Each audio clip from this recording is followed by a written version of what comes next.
जय हिंद दोस्तों, मैं नवीन शर्मा आप सभी का स्वागत करता हूं। आशा करता हूं आप सब एकदम अच्छे हैं, एकदम बेहतरीन हैं। एक बार सारे प्यारे दोस्त बताएंगे आप सब कैसे हैं। उम्मीद करेंगे बढ़िया होंगे, बेहतरीन होंगे, शानदार होंगे। और एक बार थम्स अप करके आप सब लोग भी बताएं ताकि मैं ये समझ पाऊं कि हाँ अभी आप मुस्कुरा रहे हैं। और दोस्त, हम लोग औरंगजेब तक तो पढ़ ही चुके थे, ठीक है। यानी कि 1707 तक का हम पढ़ चुके हैं, ठीक है। और मिडेवल हिस्ट्री में अगर हम बात करें तो 1707 तक का इतिहास आता है।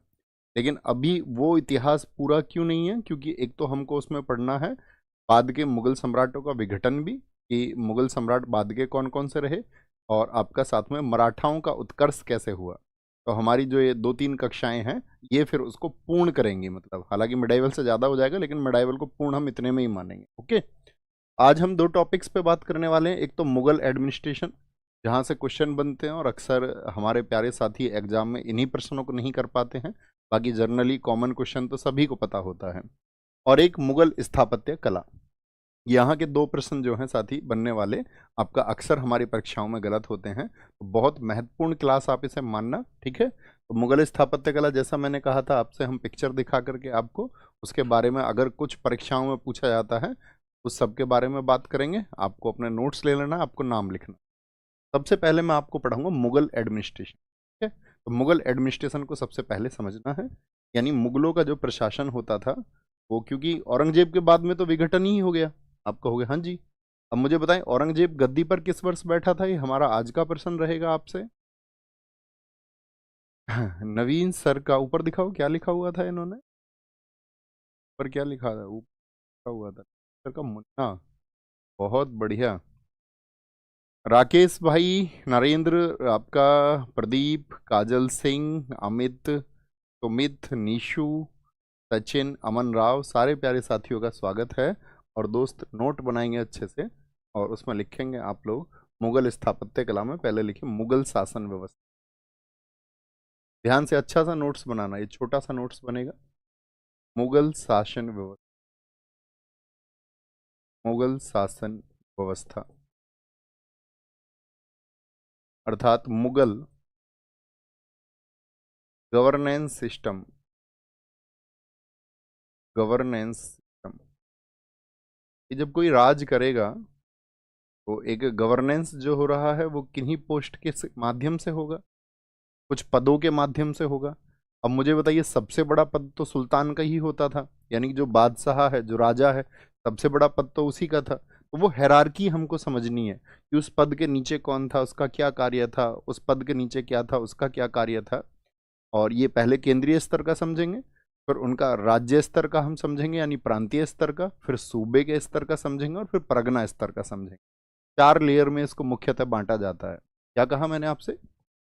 जैसे इनका शासन था, तो शासन एक तो केंद्र स्तर पर आपका पद होते थे, यानी कि सेंट्रल लेवल पर। और केंद्र के बाद में होते थे इनके कौन से? सूबे, प्रोविंसेस। और प्रोविंसेस के बाद में क्या होता था इनका? सूबे के बाद में आपका प्रांत होते थे, प्रांत होते थे। और प्रांत के बाद में इनका होता था परगना। आज का अगर हम इसको समझे तो कैसे कहेंगे? तो सेंट्रल तो आप सब समझते हैं, यानी कि आपका देश स्तर का। सूबे से मतलब होता था स्टेट लेवल पे, स्टेट। समझ लो पहले इस चीज को तब लिखना। प्रांत का मतलब क्या होता था आपका? स्टेट में क्या होता है? डिस्ट्रिक्ट लेवल पर, अर्थात जिला स्तर पर। और परगना क्या होता था? ये होता था आपका जो तहसील होती है, तहसील, परगना स्तर पर। और इसके नीचे होते थे गांव, क्या होते थे? ग्राम स्तर पर, विलेज लेवल पर। आज भी यही चलता है ना। ये हायरार्की क्या है उसको समझना है बड़े अच्छे से, ठीक है। लिखना ध्यान से। पहली चीज लिखे, सबसे पहले नोट बनाना, केंद्रीय शासन व्यवस्था। केंद्रीय, केंद्रीय शासन व्यवस्था, केंद्रीय शासन व्यवस्था। सेंट्रल, सुंदर सा नोट्स बनाना, सेंट्रल गवर्नेंस सिस्टम। और सेंट्रल गवर्नेंस सिस्टम में क्या होता था? सबसे जो बड़ा पद था, पहले नंबर पे इसमें आता था मुगल बादशाह। जो भी मुगल बादशाह हो, मुगल बादशाह, आप किसी को भी इमेजिन कर सकते हैं, मुगल एम्परर। कॉमन सिस्टम यही था। मुगल एम्परर, मुगल बादशाह के नीचे होते थे उसके मंत्री, मिनिस्टर्स, मंत्री अर्थात उसके मिनिस्टर्स। और ये जो मिनिस्टर्स होते थे, इन मिनिस्टर्स के नीचे, अब समझ लो ये मिनिस्टर्स कितने प्रकार के थे, इन्हीं को हमको समझना है। तो इन मिनिस्टर्स में सबसे बड़ा पद कौन सा होता था? सबसे बड़ा पद इसमें होता था आपका प्रधानमंत्री का। प्रधानमंत्री, प्रधानमंत्री कहें या उसको वकील ए मुतलक भी कहा जाता था। वकील ए मुतलक, वकील ए मुतलक कहिए, या इसको वजीर भी कहा जाता था। वजीर, इसका क्या कार्य था? सभी मंत्रियों का प्रधान होता था ये, सभी मंत्रियों का प्रधान। लेकिन किससे एक पोस्ट नीचे है? सभी मंत्रियों का प्रधान, अर्थात प्राइम मिनिस्टर। प्राइम मिनिस्टर को हम बोलते हैं वकील ए मुतलक, वकील ए मुतलक। और इसी को हम वजीर भी कहते हैं। और इसका क्या पोस्ट होता था आपका? Head of all ministers, head of all ministers, सभी मंत्रियों का प्रधान। दूसरा पोस्ट होता था प्रधानमंत्री के नीचे आपका मीर बख्शी, तो दूसरा ऊंचा मतलब सेकंड हायर पोस्ट इसको कहा मीर बख्शी। और मीर बख्शी का क्या काम होता था? आगे लिखना। मीर बख्शी का कार्य होता था सेना विभाग का प्रधान, यानी सुल्तान की जो भी सेना होगी उसमें सबसे बड़ा जो पद होगा सेना विभाग का प्रधान। जैसे आज आर्मी में सबसे बड़ा पोस्ट कौन सा होता है? देश की आर्मी में सबसे बड़ा पोस्ट कौन सा होता है? जैसे आप कहोगे भैया जितने हमारे यूटी है, यूनियन टेरिटरी हैं, उन सभी में कानून व्यवस्था के लिए, वहाँ की जो पुलिस व्यवस्था उसको देखने के लिए होता है कमिश्नर। जितने भी हमारे राज्य हैं उन सभी राज्यों में कौन होता है? डीजीपी होता है, डायरेक्टर जनरल ऑफ पुलिस होता है। तो ये तो स्टेट का हो गया। अगर मैं केंद्रीय स्तर पर बात करूं तो केंद्रीय स्तर पर भी हमारी सेनाएं हैं। तो आपका जो थल सेना है यानी कि इंडियन आर्मी, इंडियन एयरफोर्स और नेवी, और बाकी जितनी भी पैरामिलिट्री फोर्सेज हैं तो उनके एक चीफ होते हैं। लेकिन पहले क्या होता था मुगलों के समय पे, जो सेना है सारी उसका एक सबसे बड़ा पद होगा मीर बख्शी। भैया सीडीएस होता, चीफ ऑफ डिफेंस स्टाफ। बहुत शानदार, वेरी गुड वेरी गुड, बहुत अच्छी बात है। मीर बख्शी जब पूछा करूं उसको आप आंसर करते हैं तो बहुत अच्छा लगता है कि हाँ आप कॉमन समझ रखते हैं। सेना विभाग का प्रधान, सेना विभाग का प्रधान मतलब head of army department, head of army department. इसके बाद में जो तीसरा पद होता था उसको बोलते थे सद्र उस सद्र। थर्ड वन, तीसरे नंबर का पोस्ट कौन सा होगा? तीसरे नंबर का पोस्ट था सद्र उस सद्र, सद्र उस सद्र। सॉरी, सद्र उस सद्र। और सद्र उस सद्र का क्या काम था? इसके देखो कई काम थे। एक काम हम बोलें कि कभी भी कोई धार्मिक मामला होता था तो उस पर ये बादशाह को सलाह देता था, किसी भी रिलीजियस मैटर पर। पहला काम लिखें, धार्मिक मामलों में, धार्मिक मामलों में बादशाह को सलाह देना, बादशाह को सलाह देना, सलाह देना। बादशाह को ये सलाह देंगे। Adviser to emperor, adviser to emperor in religious matters, in religious matters. एक काम और दे रखा था इनको।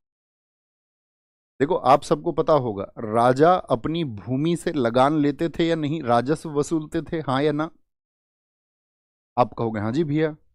लेकिन राजा कभी कभी क्या करते थे, जैसे जो उनको लगता था कि ये हमारे लिए मतलब एक दया के पात्र है या हमारी तरफ से इनको कोई मदद जानी चाहिए, तो कई बार वो लगान मुक्त भूमि भी गिफ्ट करते थे या कई बार भूमि का दान भी करते थे। जैसे अकबर के समय पे मैं आपको बताऊं, अकबर ने जो चौथे गुरु थे रामदास जी, उनको 500 बीघा जमीन दी थी। अब क्या उस 500 बीघा जमीन से अकबर टैक्स लेगा? आप कहेंगे नहीं। या अन्य कोई उसने ऐसी भूमि दे दी जिससे वो लगान न लेता हो, इन सबको कहा जाता था लगान मुक्त भूमि। तो लगान मुक्त भूमि का जो लेखा जोखा रखता था, यानी कि आपका अगर मैं कहूं रेवेन्यू फ्री लैंड जो होती थी, उसकी जो अकाउंटिंग करता था वो सदर उस सदर करते थे। अब मेरा कुछ पुराने साथियों से प्रश्न होगा जो पढ़ चुके होंगे, मुगलों के समय पर लगान मुक्त भूमि को क्या कहा जाता था? ये अच्छा प्रश्न है, बहुत बहुत परीक्षाओं में पूछा जाता है। तो क्या कहेंगे? दूसरा काम इसका क्या था? दूसरा काम था इसका लगान मुक्त भूमि का निरीक्षण। लगान मुक्त भूमि का निरीक्षण। निरीक्षण, inspection of, inspection of revenue free land. Revenue free land, यहीं पे आपको याद रखना है, इस रेवेन्यू फ्री लैंड को कहा जाता था सयूरगल या फिर आपका मदद ए मास। लिखें, मदद ए मास, रेवेन्यू फ्री लैंड, इसी को क्या बोलते थे हम? यानी लगान मुक्त भूमि। इसी का नाम होता था आपका क्या? सयूरगल इसको कहें, या तो सयूरगल या मदद ए मास। मदद ए मास इसको कहा जाता था। ये क्या हो गई? लगान मुक्त भूमि हो गई। लेकिन कई बार याद रख लेना, ऐसा भी होता था कि जिस भूमि से जो रेवेन्यू लिया जाना चाहिए था, उसके अतिरिक्त भी रेवेन्यू उस पर लगा देते थे। एक प्रश्न बड़ा अच्छा बनता है, मुगल साम्राज्य के तहत भूमि पर लगने वाले अतिरिक्त कर को क्या कहा जाता है, जो एडिशनल टैक्स लग जाता था? याद रख लेना, यहीं पर लिख लेना। ये तो हो गया सयूरगल। सयूरगल, मदद ए मास,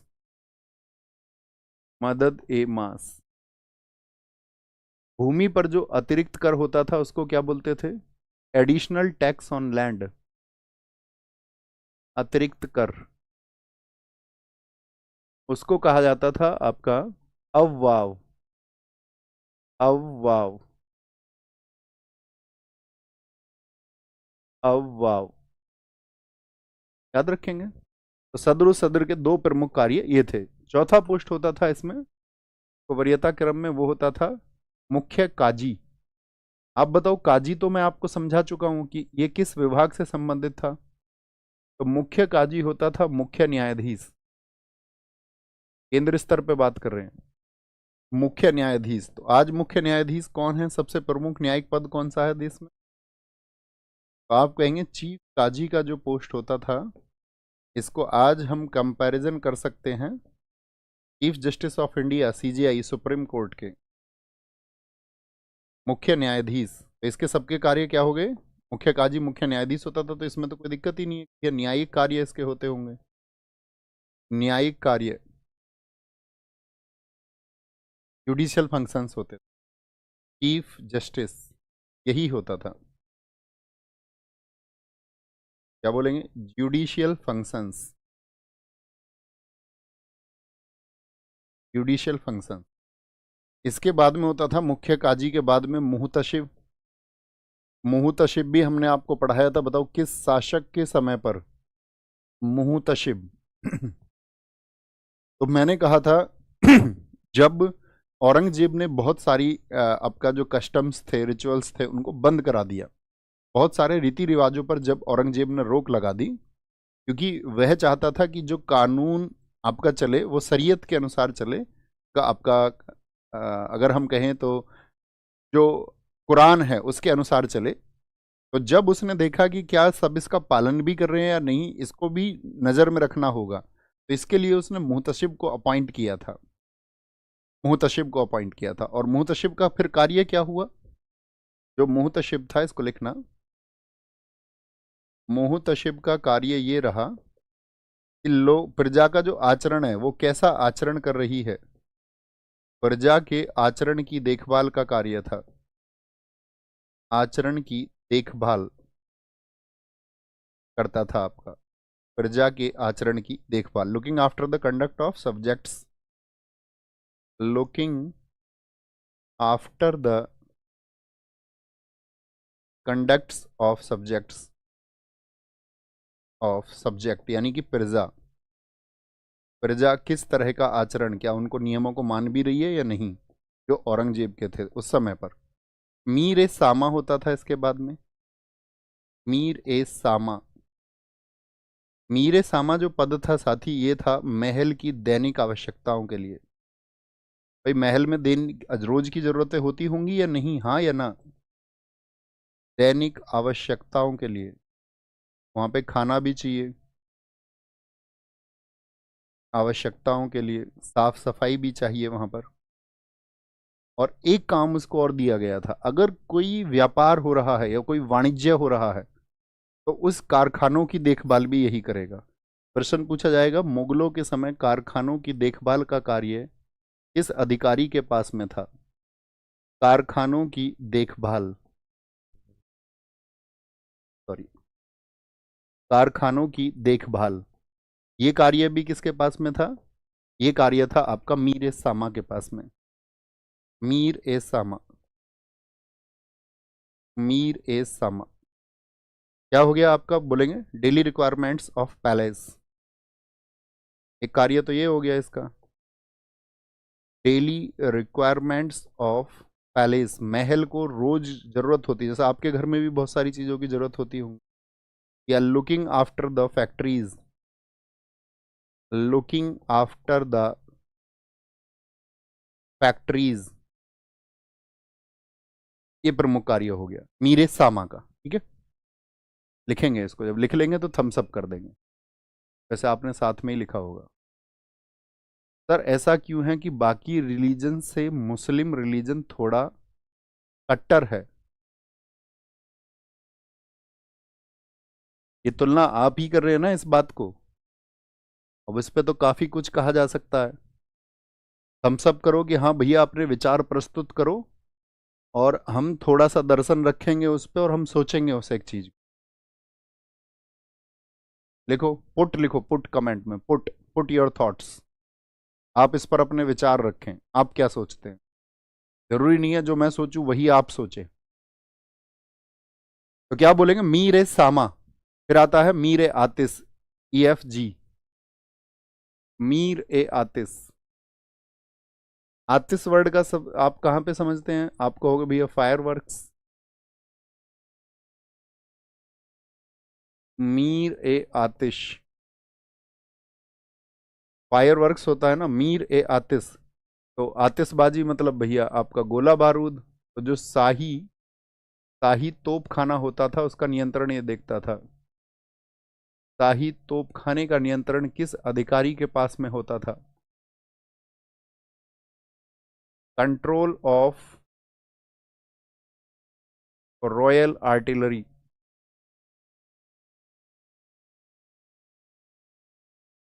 रॉयल आर्टिलरी।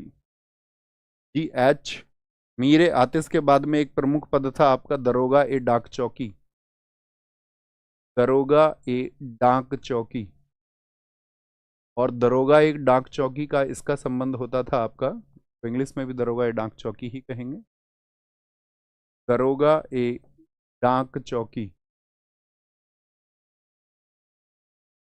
ये जितने भी गुप्तचर होते थे, जितने भी गुप्तचर होते थे उनका प्रमुख होता था, गुप्तचरों का प्रमुख। राजा को गुप्तचरों की जरूरत होती थी या नहीं, आप कहेंगे हाँ भैया बिल्कुल होती थी, पड़ोसी राज्य क्या कर रहे हैं उसके विरुद्ध कोई कार्रवाई तो नहीं कर रहे हैं, तो क्या बोलेंगे, चीफ ऑफ डिटेक्टिव्स, डिटेक्टिव्स, ये इनको संभालता था। तो केंद्रीय स्तर के ये प्रमुख अधिकारी हैं मुगल शासन के, तो उन्होंने कहा पुट। सर डॉक्टर बाबा साहब भीमराव अंबेडकर जी के संघर्ष की क्लास लीजिए, आधुनिक भारत में कवर करेंगे दोस्त, सारे कैरेक्टर, बहुत बढ़िया। एक हमारे साथी का और हमको ऊपर पढ़ाएं कमेंट, तो आप सबने कहा पुट। देखिए मतलब मैं जैसा कि आप सब लोगों से कहता भी हूं, पहली बात तो मेरे विचार इस एक बात से प्रेरित है कि उस बदले में तालियों की आवश्यकता बिल्कुल नहीं है कि हम सिर्फ ऐसी ही बातें करें कि जिसके बदले में हमें तालियां मिले। जबकि एक गुरु का धर्म यह होता है कि वह अपने छात्रों के समक्ष सही और सत्य को प्रस्तुत करे और उसके बाद में गेंद को पाले में छोड़ दिया जाए छात्रों के या विचारकों के या दार्शनिकों के।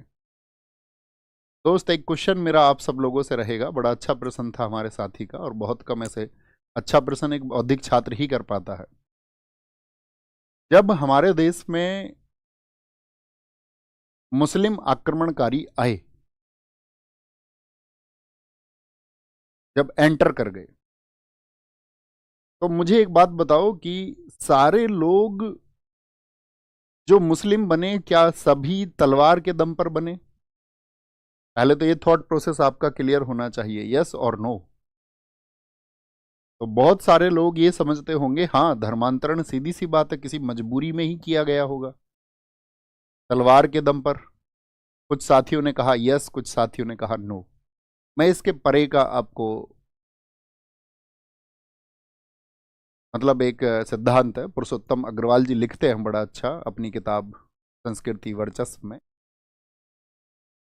तो बड़ा अच्छा थॉट मुझे लगा, तो मैं आपके सामने भी उसको पेश करूंगा। उन्होंने कहा कि इस देश में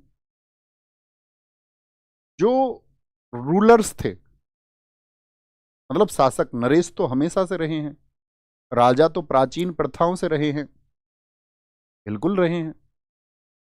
मगध नरेश, आप कहोगे हमारे जो 16 महाजनपद थे उन सभी में नरेश थे। तो जब उन नरेशों का शासन होता था तो जितना भी रेवेन्यू कलेक्ट होता था, जो भी पैसा कलेक्ट किया जाता था, वो सभी कौन करते थे? तो आप कहेंगे भैया जमींदारों में कुछ प्रमुख लोग होते होंगे, कुछ ताकतवर लोग होते होंगे, किसी गांव का ताकतवर कोई व्यक्ति होता होगा जिसके नरेश के अच्छे संबंध होते होंगे, या नरेश से जिनके अच्छे संबंध है, राजा से जिनके अच्छे संबंध है, उनसे उसके कुछ संबंध रहे होते होंगे। साधारण सी बात है ना? आप कहोगे हाँ। जब देश में उन नरेशों, उन राजाओं का शासन खत्म हुआ और इस्लामिक आक्रमणकारी, या हम कहें दिल्ली सल्तनत, या हम कहें मुगल साम्राज्य, जब वो यहां पर शासन करने लगे, तो वो जो जमींदार थे वो किसके फेवर में चले गए? मैक्सिमम।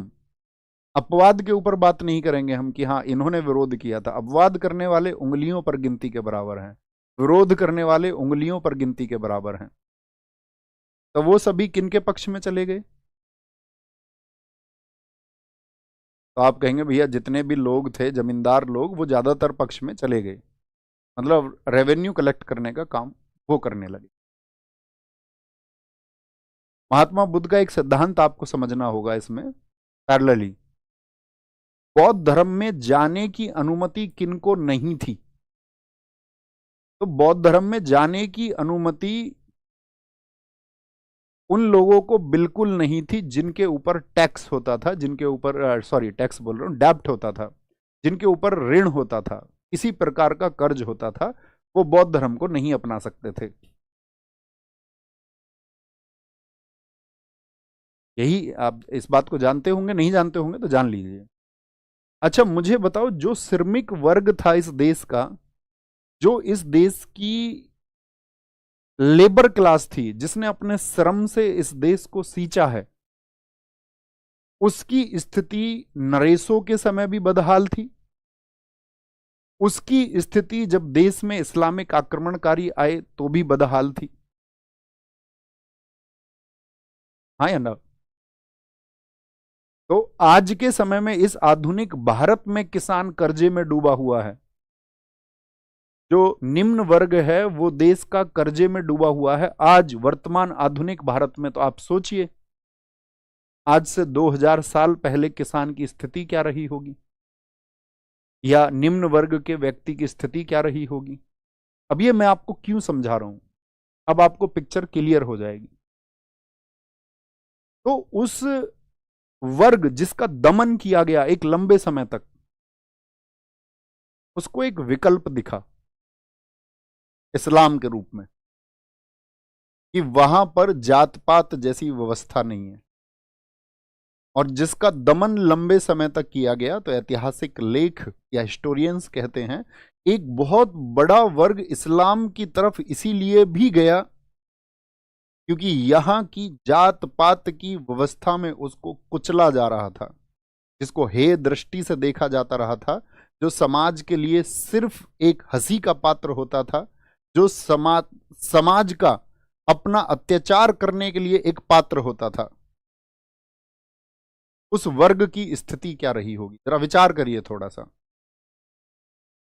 तो साथी, धर्म, अगर मैं बात बताऊं आपको, हमारे देश में जो मुसलमान रह रहे हैं इस समय, आप उन सबको अगर एक ही नजरों से देखो और कुछ एक खराब व्यक्तियों की वजह से आप उन नजरों से देखें, ऐसा नहीं कि इस्लामिक किसी चीज के लेकर के लिए वो प्रदर्शन करते हैं, वो शायद उन नेताओं के उनको बरगलाने के प्रयास रहे होते होंगे, जिनके, अगर मैं कहूं, व्यक्ति सभी बौद्धिक नहीं है, वो उनके प्रभाव में आकर के उस तरह की चीजें करते भी हैं। लेकिन बहुत सारे लोग तलवारों के दम पर नहीं बदले, बहुत सारे लोग इस देश में इस सामाजिक व्यवस्था जो हमारे यहां चल रही थी उससे प्रताड़ित होकर भी उन्होंने बदलने का चुनाव किया। तो उन व्यक्तियों को आप ये कहेंगे कि अगर वो उस समय पर मुसलमान हो गए उन स्थितियों में, अगर आप आज उनको ये कहेंगे कि आप ये जो मुसलमान है ये सभी कट्टर हैं, तो इसका मतलब है कि फिर हम एक ब्रॉड नजरिए से नहीं देख पा रहे हैं, पर हम नैरोनेस के साथ में चीजों को देखना चाहते हैं। तो ऐसा नहीं है।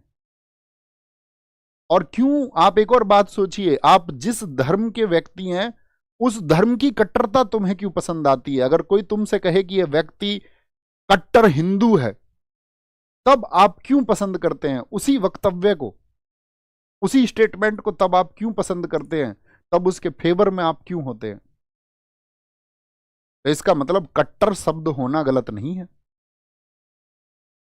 अगर कट्टर शब्द होना गलत होता तो आप फिर इस शब्द का विरोध करते। समझ पा रहे हैं मैं क्या कह रहा हूं? तो आपके समझने का तरीका, आप कैसे समझते हैं चीजों को, आपने चीजों को जाना कितना है, बात क्लियर है? अब आगे बढ़े, आए वापस। तो ये सारा प्रशासन मैंने आपको बताया मुगल शासन व्यवस्था का। सबसे ऊपर मुगल बादशाह, मंत्रियों में प्रधानमंत्री, सेना का प्रमुख मीर बख्शी, सबसे ज्यादा, इसको महत्वपूर्ण चुनना, एग्जाम में सबसे ज्यादा पूछा जाता है, मीर बख्शी।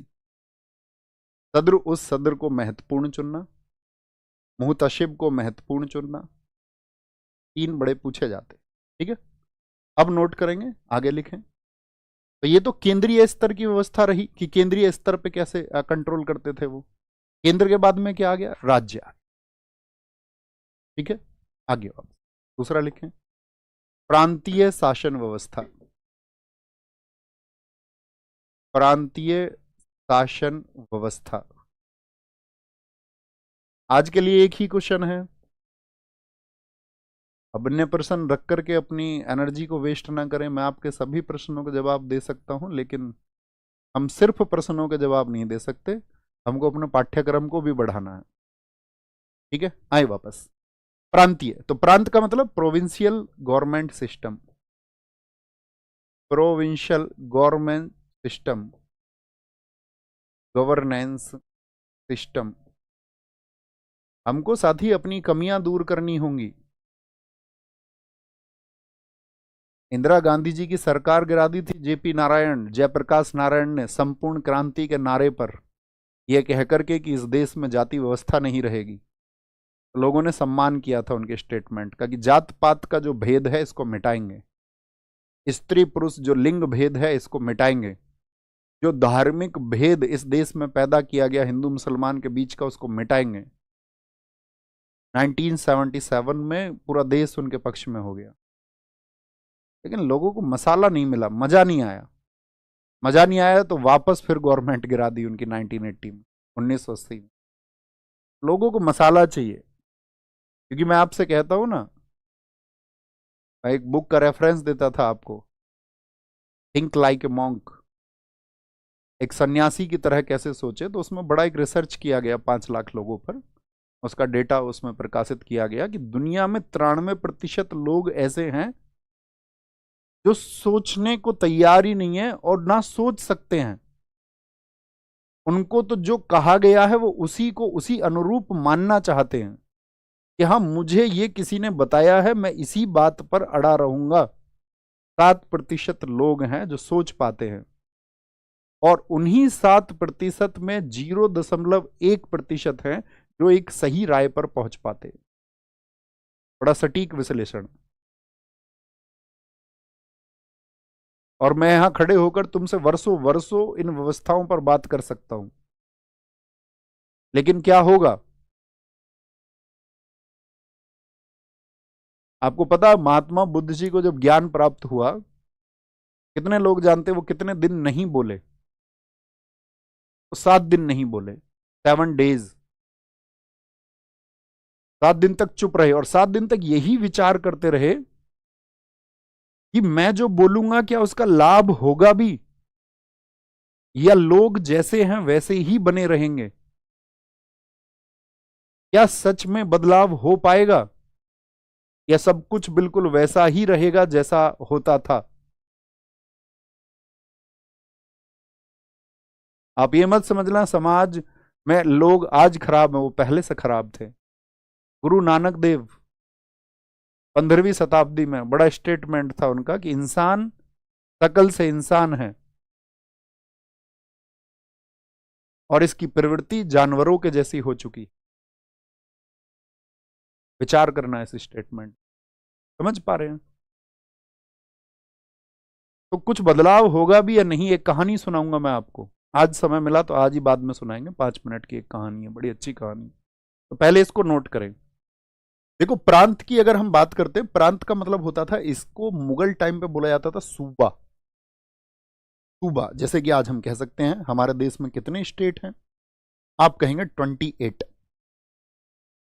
8 यूनियन टेरिटरीज भी हैं। तो मैंने आपको बताया अकबर के समय पर सूबों की संख्या कितनी थी? जिसको अकबर ने अपना क्षेत्र बना रखा था उसको कितने हिस्से में बांट रखा था? 15 सूबे।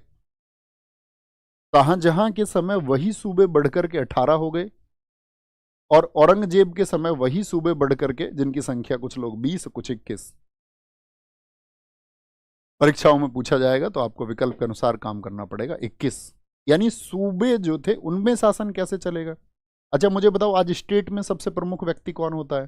जैसे केंद्र में तो प्रधानमंत्री हो गए या राष्ट्रपति हो गए नाम मात्र के, वास्तविक शक्तियां तो मैंने आपको बताया प्रधानमंत्री के पास में। तो यहां पे होता था पहला सूबेदार। सूबेदार यानी आज के सीएम से आप इसकी तुलना कर सकते हो। ये शासन का प्रमुख अधिकारी होता था, शासन का प्रमुख अधिकारी। अभी वापस कक्षा पर आएंगे, जब हम संवाद की स्थिति में हो तो तब संवाद में पहुंच जाया करो, नहीं वापस तुरंत आ जाए करो, यू टर्न वापस क्लास पर। सूबेदार, chief official of administration. Chief official of administration. Administration. दूसरे नंबर पर पोस्ट होती थी, या आप समझ सकते हैं कि स्टेट का होम मिनिस्टर हो तो वो होता था दीवान। बहुत अक्सर आप शब्द सुनते होंगे दीवान, ये दूसरे नंबर की पोस्ट होती थी क्योंकि इसको फाइनेंस का काम था। ये होता था सूबे का वित्त अधिकारी। वित्त अधिकारी कहें तो दीवान।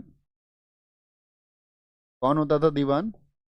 Finance officer of, finance officer of province. Province, finance officer of province. चलें आगे। थर्ड वन दीवान। इसके बाद में होता था बक्सी। अब कंपैरिजन करो, सेंट्रल लेवल पर कौन है सेना का अधिकारी? तो वो मीर बक्सी है। ये है सिर्फ बक्सी। इसका तो भैया नाम ही कम हो गया, तो इसका मतलब क्या हो गया? ये सूबे की सेना की देखभाल करेगा। सूबे की सेना की देखभाल। पूरी सेना के लिए कौन है, इन सबके ऊपर कौन है? यानी कि अगर हम कंपैरिजन करें अकबर की स्थिति से, तो अकबर के समय सूबे कितने, 15। तो इसका मतलब वहां पर बख्शी कितने रहे होंगे, 15 रहे होंगे। लेकिन उन सबके ऊपर कौन रहा होगा, एक मीर बख्शी रहा होगा। तो looking after the army of province, looking after the province, sorry, looking after the army of province, army of province, बक्सी। बक्सी के बाद में साथी चौथा पद होता था वाक्यानवीश।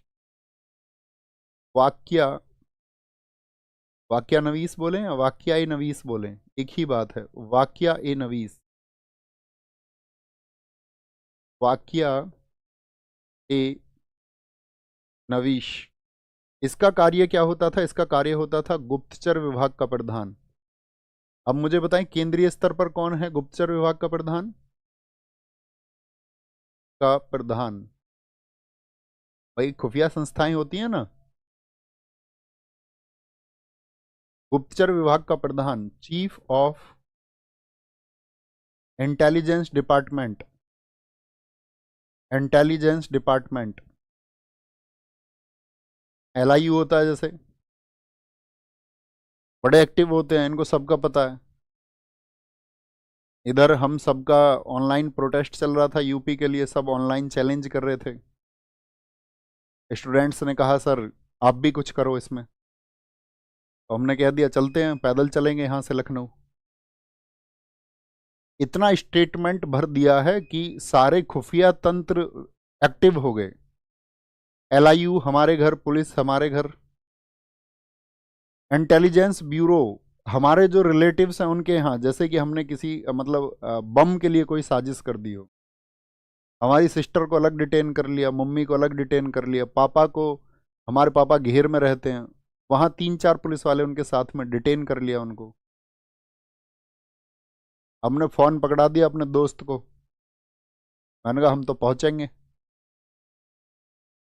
सेकेंड डे तक, हम कम चालू थोड़ी हैं भाई। फ़ोन सबसे बड़ा माध्यम है, फ़ोन से ही पकड़ सकते हो आप, या आपका जो विश्वास पात्र साथी है वो आपको पकड़वाए कोई विश्वास पात्र, हालांकि उसको विश्वास पात्र नहीं कहते अगर जो पकड़वा दे, लेकिन सही मायने में विश्वास पात्र व्यक्ति है तो कोई दिक्कत ही नहीं है। समझ रहे हैं? ये होता गुप्तचर विभाग, इनको सबका पता होता है। अभी कोई क्राइम हो जाए, रेप हो जाए, पर्चे बनाएंगे ये सब आराम से, बहुत तसल्ली से इंस्पेक्शन करेंगे उसको, कहेंगे गलत व्यक्ति को सजा ना मिल जाए। ऐसा ना हो जाए कि कहीं कोई ऐसा व्यक्ति हो निर्दोष, उसको सजा मिल जाए, इसीलिए हमारी व्यवस्था लचीली है थोड़ी, मतलब बहाने भी बहुत सारे हैं, एक कोई बहाना नहीं है। गुप्तचर विभाग का प्रधान वाक्याई नवीस। पांचवा कोतवाल, आज भी होता भी है कोतवाल, तो कहाँ होता भी है, पुलिस में होता है कोतवाल।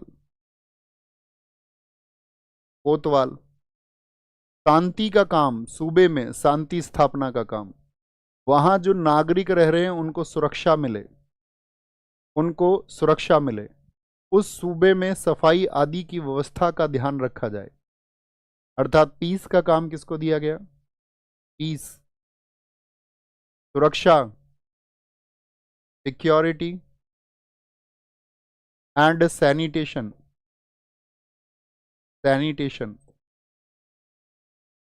सैनिटेशन। सिक्स्थ वन सदर और काजी, सदर और काजी। अभी एसएससी वाले भी नहीं मान रहे हैं। न्यायिक कार्य, सदर और काजी, बोलो भैया इलाज किया जाए, सदर एंड काजी। जितने भी जुडिशियल फंक्शंस होते थे, जुडिशियल फंक्शंस होते थे, न्यायिक कार्य होते थे जितने भी। अब मुझे बताओ केंद्रीय स्तर पर, केंद्रीय स्तर पर, केंद्रीय स्तर पर जो मुख्य काजी है वो कौन है, उसका नाम लिखिए जरा। तो आप कहेंगे वहां पर भैया चीफ काजी है, चीफ काजी है। सर वर्तमान कोतवाल का क्या काम है? यही काम है उसका भी, शांति और सुरक्षा का। इन लोगों को शांति से रहने के माहौल वो उपलब्ध कराएं और लोगों की सुरक्षा हो। लेकिन कोतवाल साहब तो ईमानदार लोगों का अपवाद है। मैं फिर कहता हूँ, अपवादों के ऊपर तो बात हम प्रेरणा के लिए कर सकते हैं, नहीं तो कोतवाल तो आप जानते ही हैं आजकल के कोतवाल कैसे हैं। वो चाहते हैं कि झगड़ा हो, वो चाहते नहीं शांति हो। झगड़ा होगा तो दोनों पक्षों से पैसा आएगा, क्योंकि झगड़ा नहीं होगा तो फिर उनका क्या काम है। नेक्स्ट आगे आए। सरकार, तीसरा लिखना, सरकार अथवा जिले का शासन, सरकार अथवा जिले का शासन, सरकार अथवा जिले का शासन, गवर्नेंस ऑफ सरकार, गवर्नेंस ऑफ सरकार। सरकार किसको कहते थे? प्रांत को। प्रांत तो हो गया, ओ सॉरी, प्रांत तो हमने लिखा दिया ना आपको यहां पर, इसका प्रांतीय हो गया, प्रांतीय। अभी हम बात कर रहे हैं प्रांत को ही हम बोलते हैं, यहाँ पर लिख लेना सूबे, सूबे की बात कर रहे हैं। तो यहाँ पर हम आगे आपका सरकार अर्थात जिले, डिस्ट्रिक्ट की बात करने हैं। गवर्नेंस ऑफ सरकार और डिस्ट्रिक्ट। यहाँ पे 3 अधिकारी होते थे, प्रमुख हैं सबसे। पहला अधिकारी होता था फौजदार। एक बच्चे ने बड़ी अच्छी बात कही है, उसने कहा है सर इस तरह तो 100 क्लास हो जाएंगी। बिल्कुल ठीक बात है, फौजदार। अच्छा 100 क्लास मैक्सिमम कितने घंटे की हो जाएंगी? सैनिक अधिकारी 100 क्लास मैक्सिमम कितने घंटे की हो जाएंगी? बताइए। तो आप कहेंगे भैया कभी 1.5 घंटे की होती है, कभी आपका 2 घंटे की होती है, जनरली 2 घंटे से मान लीजिए 200 घंटे। 200 घंटे में भाई साहब दिन कितने होते हैं? तो एक सब्जेक्ट पढ़ाने के लिए, आपको लाइफ का व्यू समझाने के लिए 24 अट्ठे 192, अगर मैंने आपकी लाइफ के 8 दिन आपसे ले लिए, 8 दिन, 8 डेज, कंप्लीट 8 डेज, और वह आप अपने एक गुरु को ना समर्पित कर पाओ, तो मेरे दोस्त अगर इतना सामर्थ्य नहीं है तो धिक्कार है, फिर धिक्कार है। और इसको तेज भी नहीं कर सकता, दिक्कत मेरी यही है ना। फिर आपको वो चुनना पड़ेगा जहां पर आपका 50 60 70 80 घंटे में आप सीख पाओ चीजों, फिर वही चुनाव करना बेहतर होगा आपके लिए। फौजदार क्या हो गया भैया? बोलेंगे सैनिक अधिकारी, मिलिट्री ऑफिसर, मिलिट्री ऑफिसर। हम ऐसे ही पढ़ाएंगे दोस्त, फिर दूसरा सब्जेक्ट शुरू करेंगे अपनी मस्ती में, अमल गुजार। ये इक्का दुक्का नेगेटिव लोगों के लिए पढ़ाना थोड़ी शुरू किया था मैंने, अरे भाई एक बदलाव के लिए शुरू किया था, बदलाव के लिए। अमल गुजार, लगान और कृषि। जितना भी साथी रेंट जाता था, रेंट, एग्रीकल्चर, एग्रीकल्चर आदि का काम यह देखता था। थर्ड, तीसरा पोस्ट होता था बितिकची, बितिकची भी आप बोल सकते हैं, बितिकची, बितिकची। भूमि के कागजात लिखो एक बार भैया, आप अपने तरीके से कराएंगे, हम वैसे ही करेंगे, और करोगे भी यार, तभी तो आए हो कक्षा में, अपना ऊपर भरोसा रखते हो तभी तो इक्का दुक्का बच्चा घूमता घूमता आ जाता है कभी कभार। लैंड पेपर्स, आज मैं आपसे पूछूंगा, आज भूमि के कागजात कौन तैयार करता है? आज भूमि के कागजात कौन तैयार करता है? तो आप जाते होंगे तहसील स्तर में, तो पटवारी वगैरह आप देखते होंगे। कानून गो है भैया, सब रजिस्ट्रार है, रजिस्ट्रार है भैया आपका। तो ये सब किसके लिए? भूमि के कागजों के लिए है। पटवारी, लेखपाल, बिल्कुल ठीक कहा है। सरकार अथवा जिले का शासन, सरकार अथवा जिले का शासन, अब की बार भी लेखपाल परीक्षा जब आएगी तो देना, अभी पता नहीं है कब आएगा। पिछली बार अधिकतम लेखपाल अपने हैं, अधिकतम। आगे नेक्स्ट, परगने का शासन। परगने को क्या बताया था मैंने आपको? परगने को क्या बताया था दोस्त, बताएं? तहसील, गवर्नेंस ऑफ परगना, गवर्नेंस ऑफ परगना। नीचे की तरफ हम जा रहे हैं, परगना, परगना। नेक्स्ट, एक टिकदार। टिकदार होता था प्यारे दोस्त आपका तहसील स्तर पर सैनिक अधिकारी। जैसे आज तहसील स्तर पर क्या होता है? अधिकारी। ऐसे समझ लीजिए ना, जैसे यहाँ पर तो सैनिक अधिकारी है, भाई सेंट्रल लेवल पर पुलिस का अधिकारी तो कोई होता नहीं, क्योंकि सेंट्रल लेवल पर पुलिस का सिस्टम ही नहीं है। इसकी तुलना आप कर सकते हो, जैसे सेंट्रल लेवल पर होते हैं आपके कैबिनेट सचिव, स्टेट पे कौन होते हैं, फिर स्टेट में होते हैं उसी तरह से सचिव, डिस्ट्रिक्ट में हो जाता है फिर डिस्ट्रिक्ट मजिस्ट्रेट, और तहसील स्तर पर काम देखने के लिए कौन होते हैं भैया? एसडीएम होते हैं, सब डिस्ट्रिक्ट मजिस्ट्रेट होते हैं। पुलिस की तुलना अगर स्टेट में करें तो डीजीपी हो गया, जैसे पूरे स्टेट का, पूरे स्टेट को वो गवर्न कर रहा है, पुलिस व्यवस्था को। उसके बाद में आपका जो डिस्ट्रिक्ट है, डिस्ट्रिक्ट में कौन है? छोटा डिस्ट्रिक्ट होगा तो एसपी होगा, सुपरिटेंडेंट ऑफ पुलिस होगा। बड़ा डिस्ट्रिक्ट होगा तो एसएसपी होगा, सीनियर सुपरिटेंडेंट ऑफ पुलिस होगा। या अगर उस क्षेत्र को कमिश्नरी घोषित कर दिया गया है तो वहाँ कमिश्नरी सिस्टम होगा, फिर वहाँ पर होगा कमिश्नर, फिर उसके लिए आपका क्या होंगे, फिर उसकी हेल्प के लिए होंगे, जैसे कि आपका यूटीज में तो होते हैं उनकी हेल्प के लिए जॉइंट कमिश्नर, ठीक है, स्पेशल सीपी वगैरह होते हैं। लेकिन स्टेट में जो कमिश्नरी बन जाते हैं वहाँ पे होता है फिर DCP, deputy commissioner of police. फिर उसके लिए हेल्प के लिए आपका स्टेट में अगर कमिश्नरी बनी हुई है तो उसकी हेल्प के लिए एसीपी होता है। वैसे मतलब निचले स्तर की तरफ हम आ रहे हैं, निचले स्तर की तरफ। सिकदार, ये सैनिक अधिकारी है, SHIKDAR, सिकदार है आपका military officer, military officer. Number 2, आमिल। अच्छा, अभी तक आपकी कुल कितनी क्लासेस हो चुकी हैं? एक पार्ट पढ़ लिया ना, उतनी लगभग क्लासेस होंगी, 10-5 क्लास ऊपर नीचे।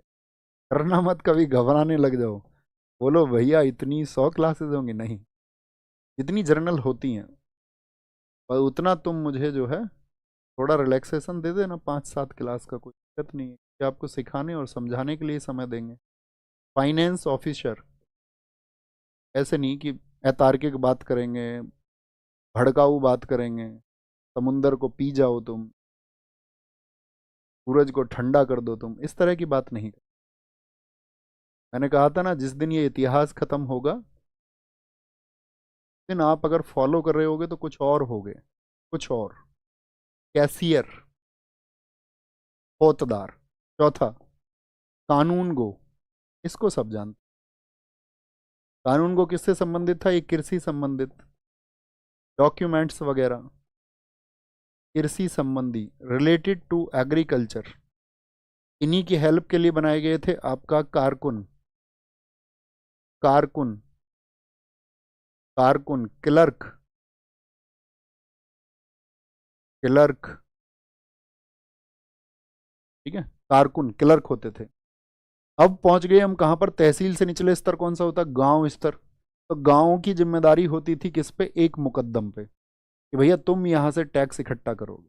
हम सब करें, बातें समझ में आई? ग्राम स्तर पर कौन होता था? ये निचले स्तर की तरफ हम गए हैं।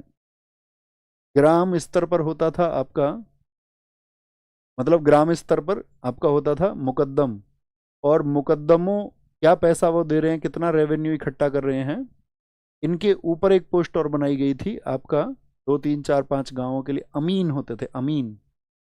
ग्राम स्तर पर जो पैसा इकट्ठा करेंगे, पैसा इकट्ठा करके कहाँ जाएगा आपका? परगने में, परगने से जाएगा आपका कहाँ? सरकार में, सरकार से आपका कहाँ चला जाएगा? आप कहेंगे प्रांत में, और प्रांत से पहुंच जाता था मुगल बादशाह के पास में।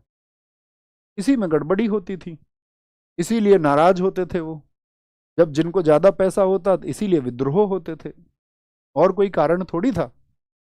ठीक है दोस्त, अतिरिक्त बात ना करें सर, 100 क्लास या 500 क्लास कोई दिक्कत नहीं, नहीं ये तो मैंने मजाक में बोला है, ठीक है भैया। आपने, मैंने कमेंट भी पोस्ट कर दिया था दोस्त, रणमल रणथंबोर के हैं, आप अपने नोट्स में कर देना, उसने हमने उसको क्लास में गलत लिखा था, मैंने बताया भी था आपको, मैंने नीचे कमेंट भी पिन किया था कि हमसे वो वहाँ पर एक थोड़ी सी भूल हुई थी, मैं तभी बताया था, शायद आपने ध्यान नहीं दिया। रणमल की गद्दारी रणथंबोर अभियान लिख लो अभी किनारे पे, तो हम ठीक कर लें। चलें, समझ में आया प्रशासन सारा, अच्छे से पढ़ना है इसको। अब हम आएंगे मुगल स्थापत्य कला पर, मुगल एरा आर्किटेक्चर, बहुत इंपॉर्टेंट क्वेश्चन बनते हैं, ध्यान से देखना। चाहे तो स्क्रीनशॉट आप ले लेना, बाद में नोट्स बना लेना, लेकिन नोट्स बनाए कैसे? जैसे राजा का क्रम तो आप जानते ही हैं सारे लोग, तो पहले लिखना बाबर, पिक्चर मत बनाने लग जाना, बोले भैया मैं तो चित्र भी बनाऊंगा जो दिखाओगे। बाबर ऐसे लिख के और आगे तीर बना के उसके सामने उसकी इमारतें लिखना जितनी भी आए, ऐसे एक दूसरा, अगर उसके बारे में मैं कुछ फैक्ट आपको बताऊं तो उसके आगे लिख लेना, ऐसे ही। फिर इसके बाद में बाबर के बाद में हुमायूं, हम सब करें जी भैया, ऐसे ही बनाएंगे। हुमायूं ने के समय पर उसने क्या बनाया, नंबर 1, उसके बारे में कुछ है, तो नंबर 2 जब ही शुरू करना जब नंबर 1 की बात खत्म हो जाए, धीरे से लिखेंगे, ठीक है। मुश्किल से ऐसा होगा 20 मिनट 25 मिनट का टॉपिक हो, नाम लिखने हैं। चलें कंटिन्यू करें, आ जाओ, लिखो पहले बाबर। शासन तो आपको पता ही है, बार बार मत लिखा करो उस चीज को जो आपको पता हो। बाबर, तो बाबर के समय क्या बना, नंबर 1 पे लिखिए ऐसे बाबर, और बाबर के सामने लिखना काबुली बाग मस्जिद कहां पर स्थित है। सबके स्थान नीचे दिखे हुए हैं, या आप कहीं भैया स्क्रीनशॉट ले लेंगे, आपको जो इसमें लिखना है वो लिख दो, हम नोट्स बाद में बना लें, जैसे चाहे आप कर लें, छोटे छोटे नाम आप साइड, साथ के साथ जो काम हो जाता है, काला करे सो आज, काला करे सो आज कर, आज करे सो अब, तुरंत, पल में पिरले होएगी बहुरी करोगे कब। तो बोले भैया अगर पिरले ही हो जाएगी तो फिर करने का भी क्या फायदा है, अगर पिरले ही होनी है तो अब आज अभी भी कर ले तो क्या फायदा होगा। वो प्रलय नहीं है चक्रवात और आंधी, वो प्रलय है कि जीवन में जब प्रलय आ जाएगी, उनका सेंस ये है, उनका भाव ये है कि अगर अभी नहीं करोगे, कल पर टालोगे, बाद के लिए टालोगे, तो जीवन में प्रलय आना तय है। तो काबुली बाग मस्जिद लिखे। नंबर 2, जामा मस्जिद कहाँ की है, संभल यूपी की है, यूपी की। बाबरी मस्जिद, इस पर तो विवाद इतना रहा, इसको बनवाया इसके सेनापति मीर बाकी ने। मीर बाकी कौन था, ये बाबर का सेनापति था, कमांडर ऑफ। कहां पर थी ये आपका बाबरी मस्जिद, 1992 में, भाई 1980 में बीजेपी पार्टी की स्थापना हुई थी, 1992 में आपका अयोध्या की तरफ रथ गया, उसी रथ पर तो सवार थे मोदी जी, लाल कृष्ण आडवाणी। अब तो रिप्लेस कर दिया पार्टी ने उनको, लेकिन पार्टी के असली सूत्रधार तो वही थे। 1992 तब अयोध्या विवाद हुआ और अब जाके वो सॉल्व हुआ, अब तो अयोध्या मंदिर और दोनों को जगह दे दी गई है, मस्जिद को। काबुली बाग मस्जिद, जामा मस्जिद, बाबरी मस्जिद तीसरा। चौथा, आराम बाग। आराम बाग आगरा में, आराम बाग को बोला जाता है साथी बाग ए नूर अफसान। बाग ए नूर अफसान किस, बाग ए नूर अफसान किस मुगल इमारत को कहा जाता है। आराम बाग कहां पर स्थित है, आगरा में।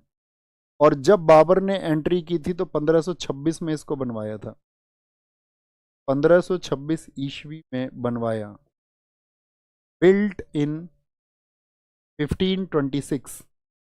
बाबर का मकबरा आपको पता ही है, बाबर को पहले कहाँ दफनाया गया था, आराम बाग, और फिर कहाँ ले गए थे आपका, काबुल में। क्या बोलेंगे, बाबर का मकबरा काबुल में। हुमायूं लिखिए, हुमायूं के समय की अगर इमारतों की हम बात करें तो हुमायूं लिख करके लिखिए। सबसे पहला तीर, तीन पनाह भवन, और दीन पनाह क्या हुआ करता था, ये मेरा आपसे क्वेश्चन है। देखो ये जो स्ट्रक्चर आपको सामने दिख रहा है ये दीन पनाह का नहीं है, ये है आपका पुराने किले का स्ट्रक्चर। पुराना किला जिसको हुमायूं ने भी बनवाया और शेरशाह सूरी ने भी बनवाया, फिर मतलब हुमायूं ने शुरू करवा दिया था, शेरशाह सूरी ने पूर्ण करवा दिया, तो इसके अंदर है। तो दीन पनाह क्या था, लाइब्रेरी थी भैया, पुस्तकालय था, बहुत खूब। तो ये दीन पनाह भवन कहाँ पर है, नई दिल्ली में स्थित है। फतेहाबाद मस्जिद हिसार हरियाणा किसने बनवाई थी, हुमायूं ने। तीसरा शेर ए मंडल नई दिल्ली, शेर ए मंडल नई दिल्ली, इसको बोलते हैं, किसके अंदर है ये, पुराना किला के अंदर है, लिख लेना इसको। शेर ए मंडल किस इमारत के अंदर है, पुराने किले के अंदर साथी, ये बना हुआ है पुराने किले के अंदर। शेर ए मंडल या शेर मंडल लिख लीजिए, पुराना किला के अंदर नई दिल्ली। हुमायूं का मकबरा बहुत इंपॉर्टेंट है, अगर मैं कहूं जैसे कि अच्छे क्वेश्चन पूछे जाएं आपका हुमायूं के किसी भी स्थापत्य कला से, तो एग्जामिनर पूछता है हुमायूं के मकबरे से क्या क्या क्वेश्चन बनते हैं जी। सबसे पहली चीज मैं लिखा भी शायद आपको चुका, हुमायूं का मकबरा यूनेस्को में कब चिन्हित हुआ था। एक लाइन में एक बात लिखना है इसके नीचे, यूनेस्को में 1993 में। किसकी कॉपी है लिखना, यह तैमूर के मकबरे की, तैमूर के मकबरे की प्रतिकृति है। प्रतिकृति यानी copied from the tomb of Timur. Timur का मकबरा कहाँ है भैया, समरकंद में। इन्होंने चुरा लिया उस डिजाइन को, इसी डिजाइन से फिर बहुत सारी चीजें इस डिजाइन से ही चुराया। जो अब्दुल रहीम खान खाना था, अकबर का नवरत्न, उसका लड़का इजर खान, उसने आपका 1622 में 1622 में बुरहानपुर मध्य प्रदेश में बनवाया था ब्लैक ताज, काला ताज, इसी से कॉपी होकर उसने बनवाया। और उससे कॉपी होकर के और इससे दोनों से प्रेरणा लेके बनवाया शाहजहां ने ताजमहल। ठीक है, तो ये तैमूर के मकबरे की प्रतिकृति है। आगे आओ, एशिया का पहला उद्यान मकबरा, first garden tomb of Asia. Asia का पहला उद्यान मकबरा, first garden tomb of Asia, first garden tomb. कौन सी प्रणाली इसमें इस्तेमाल हुई थी, तीसरी लाइन लिखना, चारबाग शैली का इस्तेमाल हुआ, यूज्ड ऑफ चारबाग स्टाइल। इसके अगर मैं पूछूं आपसे साथी, वास्तुकार कौन थे, आर्किटेक्ट कौन थे इसके, इसके जो आर्किटेक्ट थे वो पिता और पुत्र थे, क्या नाम है उनका, उनका नाम है Ibn Mirak, Ibn Mirak and his father Ibn Mirak, और उसके पिता, क्या नाम है पिता का, मिराक, मिराक गुयथुन, गुयथुद्दीन, दीन। ठीक है, कहाँ से आए थे ये, हेरात से, हेरात अफगानिस्तान से बुलाए गए थे दोनों, हेरात अफगानिस्तान से ये बुलाए गए थे। ठीक है, एक मैंने आपको बताया था हुमायूं का मकबरा जो है वो मुगलों का कब्रिस्तान भी कहलाता है। अगली लाइन लिखिए, graveyard of Mughals, Dara Shikoh यहीं दफन है, हुमायूं यहीं पर दफन है, और लगभग इनके 200 से 250 राजकुमार बताए जाते हैं। मुगलों का कब्रिस्तान, ग्रेवयार्ड ऑफ मुगल्स किसको कहा जाता है, ग्रेवयार्ड ऑफ मुगल्स। अब बताओ हुमायूं का मकबरा स्थित कहाँ पर है, लग रहा देखने में थोड़ा ताजमहल आपको या नहीं। हुमायूं का मकबरा ये नई दिल्ली में है, स्थिति कहाँ पर है, नई दिल्ली में। बनवाया किसने था इसको, हुमायूं के मकबरे को, तो हुमायूं के मकबरे को बनवाया है उसकी बेगम हमीदा बानो ने, बेगम हमीदा बानो ने 1562 में तैयार हुआ था। बेगम हमीदा बानो ने इसको बनवाया, built by queen Hamida Bano. ठीक है, लिख लो पहले, साथ साथ लिखते चलो हाथ से। अच्छा, नई दिल्ली में कहाँ है सर बताइए? अब गली मोहल्ले का एड्रेस भी मुझे से लिखवाओगे? इंटरनेट क्यों दिया? भारत सरकार ने 1995 में ये क्यों किया था? 15 अगस्त 1995 को इंटरनेट इसीलिए दिया था तुमको। तुम्हें जानना है इसका एड्रेस पिन कोड क्या लगता है, वो देख लेना तुम, मिल जाएगा। शेर शाह सूरी लिखिए, क्योंकि हुमायूं के बाद में आपको पता है हुमायूं कितने वर्ष के लिए भाग गया था? हुमायूं को भागना पड़ गया था भैया आपका 15 वर्ष के लिए। इस युद्ध के बाद में, कन्नौज के बाद में, फिर सरहिंद के युद्ध से 1555 में उसने वापसी की। तो वापसी की तो फिर उसने बनवाया पुराना किला। पुराना किला के लिए किसको कहोगे? शुरू किसने करवाया था इसको? हुमायूं ने। और बाद में शेर शाह सूरी। तो ऐसे लिख लो, आपको पता रहेगा कि भैया अच्छा शुरू इसने कराया, पूर्ण इसने कराया। पुराना किला, पुराना किला ये पता होना चाहिए। किला ए कुहना, जो पुराना किला है उसी के अंदर बनी हुई है किला ए कुहना, इसको ही कहा जाता है शेर शाह की मस्जिद। शेर शाह की मस्जिद, जैसे शेर शाह की निजी मस्जिद भी इसको कहा जाता है। Personal mask of Sher Shah. जैसे मोती मस्जिद है, उसे औरंगजेब की निजी मस्जिद कहा जाता है। रोहतासगढ़ का किला परीक्षा में आएगा तो किसको लिखोगे? शेर शाह सूरी। लेकिन मैंने क्या बताया था? नहीं, ये गलत तरीके से लिखा गया। इसको किसने बनवाया था? आपका रोहिताश्व ने बनवाया था। किसने? रोहिताश्व ने, अपने नाम पर रोहतासगढ़ का किला। बताया था ना मैंने आपको, हरिश्चंद्र के पुत्र थे। इसने तो क्या कराया था? उसके 12 दरवाजों में से 8 को बंद करवा दिया था। याद है?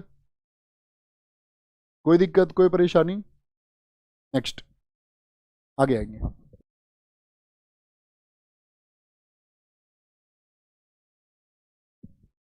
शेरशाह सूरी की मस्जिद कहां पर है? बिहार में है। शेरशाह सूरी का मकबरा कहां पर है? ये भी बिहार में है। ये भी बिहार में। लिखो, शेरशाह सूरी मस्जिद कहां पर है? बिहार में। शेरशाह सूरी का मकबरा बिहार में कहां पर स्थित है? भैया आपने उसमें हमीदा बानो बेगम लिख दिया, हाजी बेगम की तरफ। बीगा बेगम, सॉरी सॉरी सॉरी सॉरी, मुझे भी याद आया। हाजी बेगम ने, हमीदा बानो नहीं, हाजी बेगम ने। ये लिखो दोस्त, बेगम हाजी ने इसको बनवाया था। सॉरी सॉरी, हम सब करो जी भैया, करेक्ट कर लिया। बेगम हाजी ने बनवाया। ये हमने आपको लिखवाया भी था तब वहां पर, अभी 3-4 क्लास पहले लिख चुके। आ गया, रोहतासगढ़ का किला हो गया। अब आओ अकबर के समय के। लिखो अकबर। अकबर के आगे लिखना आगरा का किला। आगरा का किला किसने बनवाया?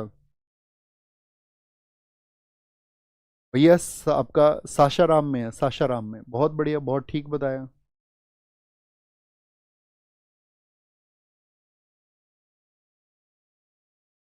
ठीक है।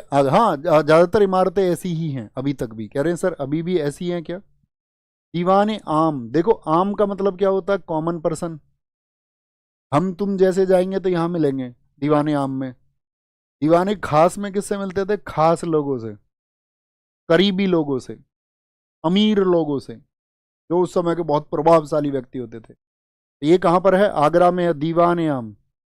दीवाने खास यहीं पे रखे हुए थे। इसका मयूर सिंहासन जो है वो बादशाह शाहजहां का है ना, वो इसने यहीं पर रखवाया था। तख्त ताउस वो भी इसी में रखा था। आगरा का किला, दीवाने आम, दीवाने खास। बुलंद दरवाजा बहुत महत्वपूर्ण है। बुलंद दरवाजा याद रखना, बुलंद दरवाजे की जो हाइट है वो 53.43 मीटर है। क्यों बनवाया था? गुजरात जो साथी किस विजय पर बनवाया था बुलंद दरवाजा? और याद रख लेना यहाँ पर फतेहपुर सीकरी में जो है जामी मस्जिद है। बड़ा अच्छा क्वेश्चन पूछा जाता है। जामी मस्जिद का ये साउथ गेट है, अर्थात कौन सा द्वार है? दक्षिणी द्वार है, दक्षिणी द्वार। दोनों पूछे जाते हैं, ये हाइट बुलंद दरवाजे की भी और इंडिया गेट की भी। दुनिया में सबसे बड़ा दरवाजा यही है, इससे बड़ा कोई दरवाजा ही नहीं है दुनिया में। ठीक है भाई साहब।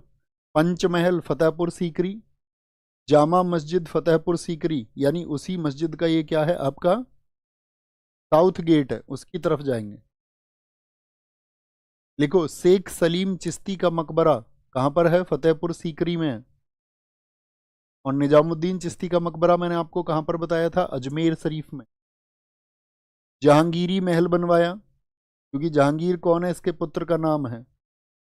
अकबरी महल कहाँ पर स्थित है? क्वेश्चन दो ही तरह के बनते हैं, अकबरी महल कहाँ पर स्थित है और अकबरी महल को किसने बनवाया। और अतिरिक्त अगर कुछ भी जानकारी है तो वो हम आपको दे देंगे, जो आपके लिए परीक्षा के लिए महत्वपूर्ण। लिखो, शेख सलीम चिश्ती मकबरा, आगरा। तो डेड डैश करते रहो, आगरा के नीचे बार बार आगरा मत लिखो, डेड डैश कर लिया करो। जहांगीरी महल मकबरा और अकबरी महल। लाहौर का किला किसने बनवाया? अकबर ने। इलाहाबाद का किला, इसको अब इंडियन आर्मी यूज करती है। देखो, इलाहाबाद का किला इसने बनवाया था संगम पर। अकबर का कौन सा किला है जो संगम पर स्थित है? तो इलाहाबाद किला है। संगम में कौन सी तीन नदियां मिलती हैं?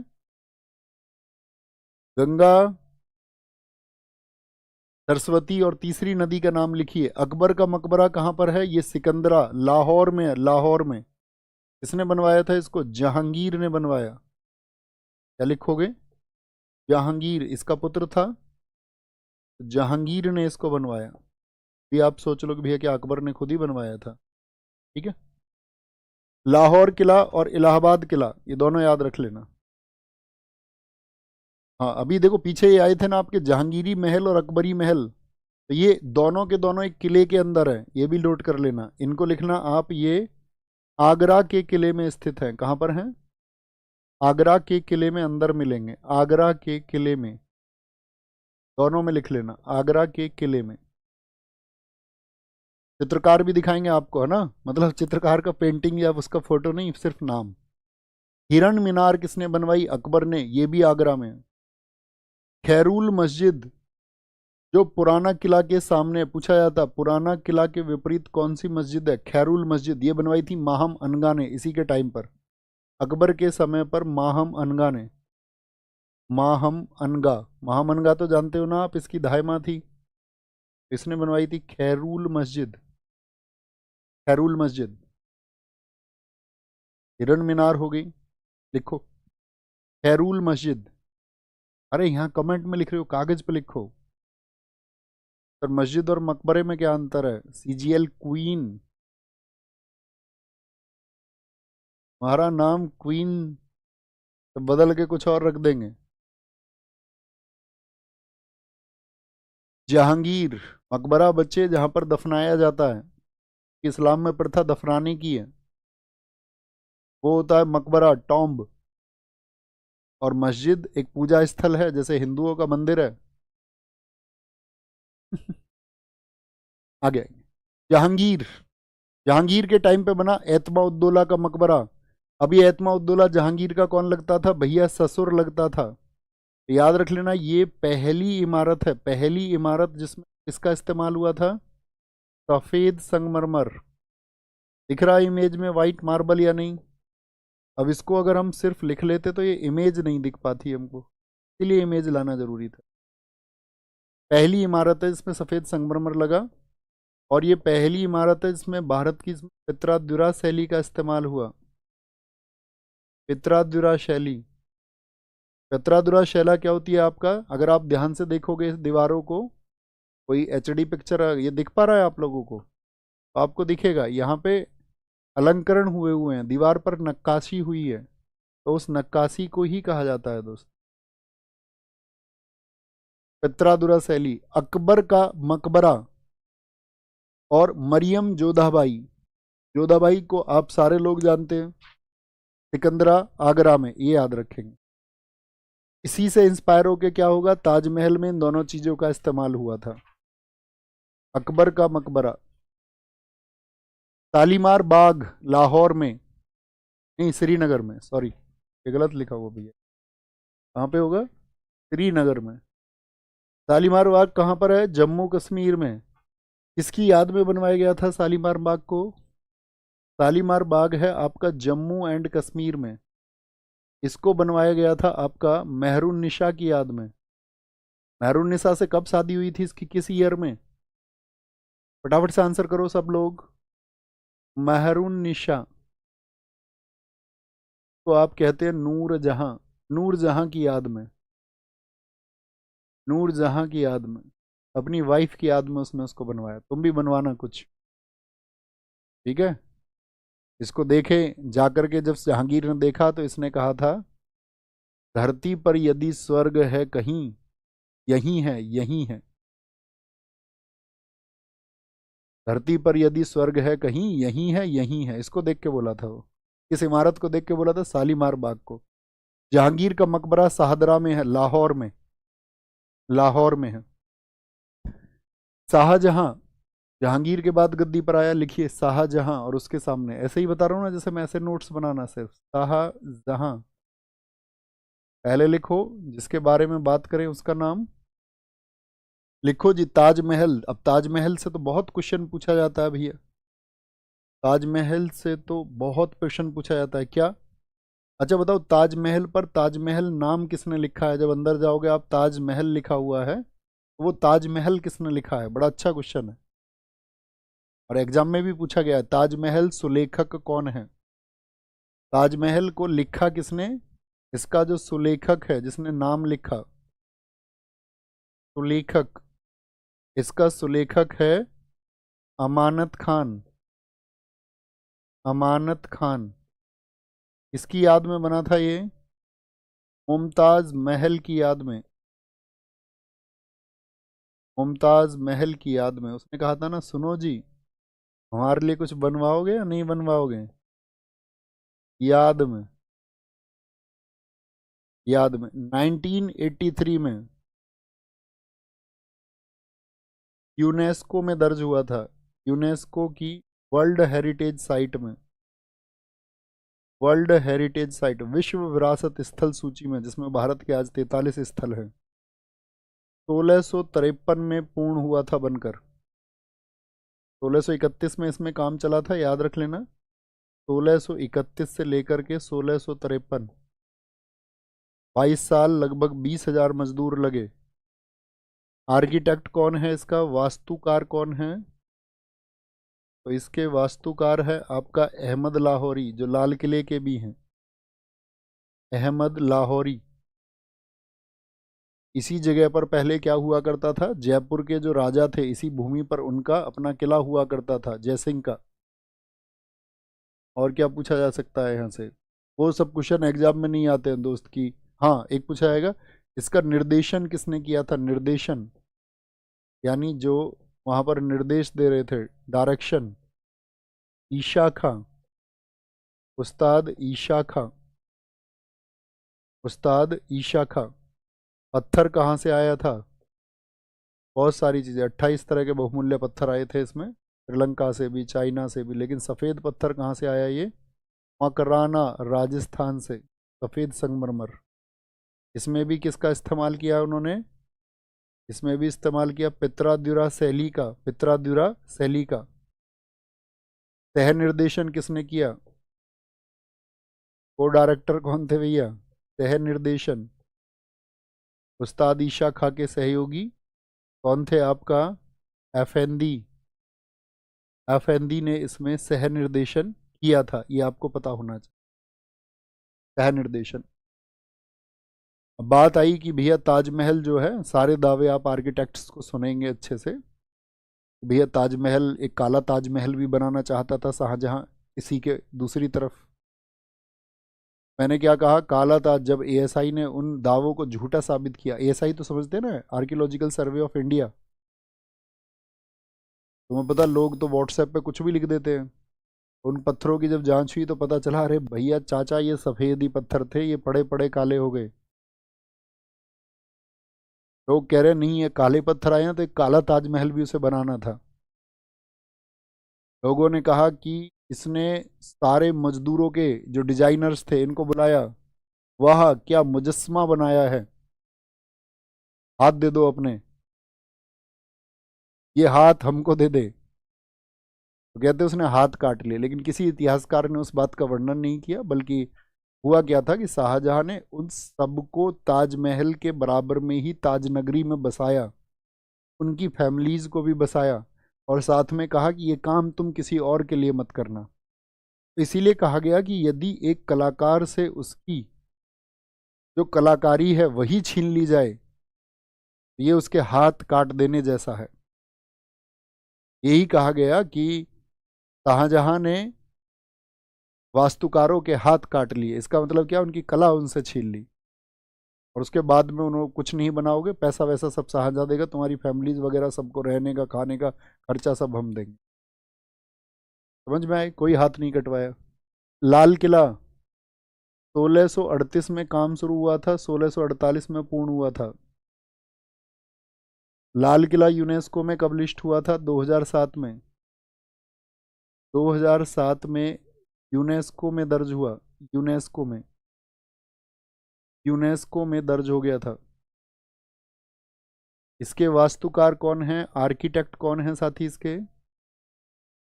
इसके अगर आर्किटेक्ट की बात करें तो वही है जो ताजमहल के हैं, उस्ताद अहमद लाहौरी। अहमद लाहौरी। थम्स अप करें, चीजें समझ में आ रही है ना? अच्छे क्वेश्चन बन जाते हैं एग्जाम में, गलत नहीं करना है। ईयर्स को ध्यान से देखना है, बार बार पूछे जाते हैं, यहाँ अक्सर स्टूडेंट्स गलती करते हैं। कहाँ से पढ़ते चलो, बस धीरे धीरे सब कुछ होगा। जामा मस्जिद दिल्ली में है। मोती मस्जिद आपका आगरा में, किसने बनवाई? आपका इसी के समय बनी।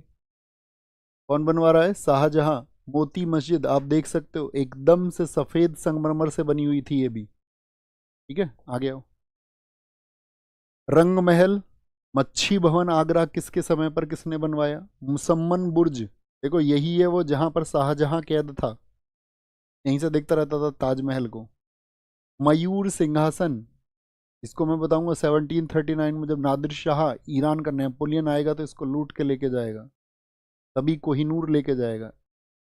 लिख चुके, ये शायद ज़्यादा नाम हो गए, लिख लो आराम से, कोई जल्दबाजी नहीं है।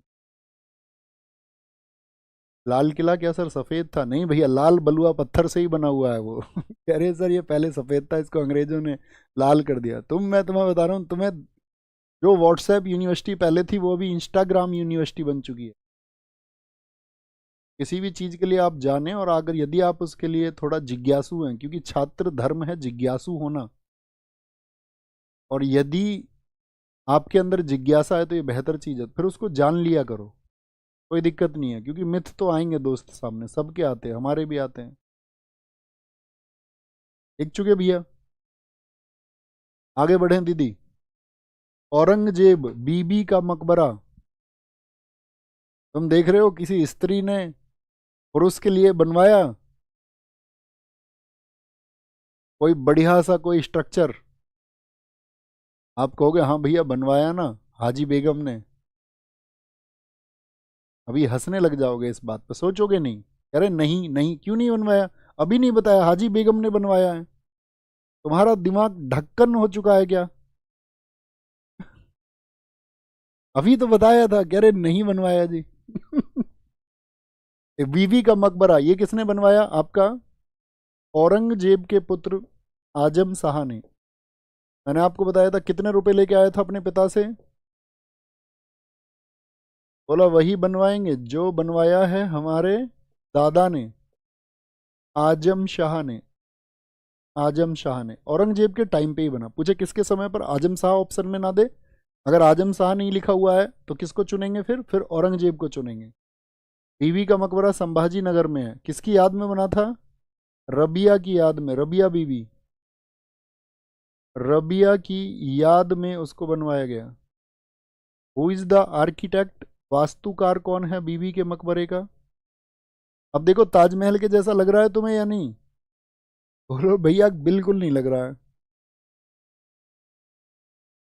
इसको कहा गया है नकली ताज। एक बार को तो हुमायूं, क्यों हुमायूं के मकबरे को ही बोल देते जी, क्योंकि वो ताजमहल के पहले है, उसको तो बोल नहीं सकते। इसको इसीलिए बोल सकते हैं क्योंकि उसकी जिद थी आजम शाह की, तो इसको बोला गया आपका, क्या बोलेंगे, washed copy of Taj Mahal, Taj Mahal की फूहड़ नकल। ताउद इसको बोलते हैं, दक्षिण का ताज, दक्षिण का ताज, दक्षिण का ताज। बादशाही मस्जिद लाहौर में है। मोती मस्जिद लाल किले के परिसर में, यही है औरंगजेब की निजी मस्जिद, औरंगजेब की निजी मस्जिद, इसको औरंगजेब की मस्जिद भी बोलते हैं।